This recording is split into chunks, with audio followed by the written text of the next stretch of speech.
क्या ये जरूरी तो नहीं कि सिर्फ ड्रामे और सोशल मीडिया की वजह से ही ये तमाम रेप केसेस बढ़ रहे हैं, या फिर ये वजह है कि हमारे इतना स्क्वीज कर दिया गया है मेंटली घरों में या माशरती तौर पे लोगों को कि उनको वो चीज़ देखने को नहीं मिल रही है, उनको सही और गलत की अवेयरनेस नहीं है आने वाले लोगों को, नौजवानों को, जिसकी वजह से वो गलत ट्रैक पे जा रहे हैं क्योंकि वो छुप के इस चीज़ को देखना चाहते हैं।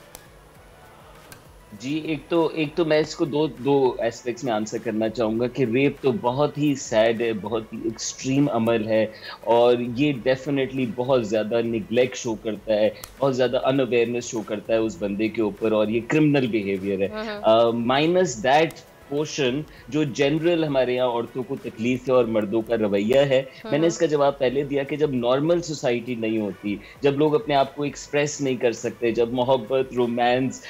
ऐसा माहौल नहीं होता जिसमें लोग एक दूसरे से कनेक्ट कर सकें अलग वजूहात पे, और जब माशरे में एंटरटेनमेंट ना हो, इंगेजमेंट ना हो, तो अनफॉर्चुनेटली यही एक डिफ़ॉल्ट तरीका रहता है अपने आप को महसूस करने का, अपनी ज़िंदगी को थोड़ी सी खुशी देने का। सो ये बड़ा एक सैड डगर है जिस पे ऑफ कोर्स हम सब चल पड़े हैं, लेकिन इसका जवाब सिर्फ इस बात में नहीं है कि मीडिया अपना कंटेंट चेंज करे। इस बात का जवाब इसमें है कि हमारे नौजवानों के पास हेल्दी एंगेजमेंट हो, उनकी जहन साजी हो, अपने जिस्म के हवाले से उन्हें राइट्स का पता हो, दूसरों के राइट्स का पता हो, लॉ सख्त हो, जो ऐसे केसेस रिपोर्ट हो उन पे शदीद एक्शन हो। तो ये तमाम चीज़ें जब मिलती हैं तो हम एक ऐसा माशरा बना सकते हैं जो कि सेफ हो सबके लिए।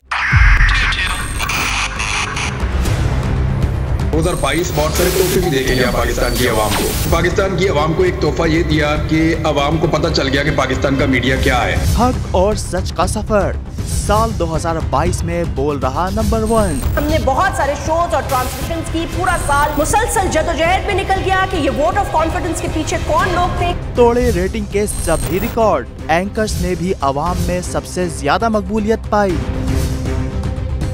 और सोशल मीडिया पर भी बोल रहा सब पर भारी।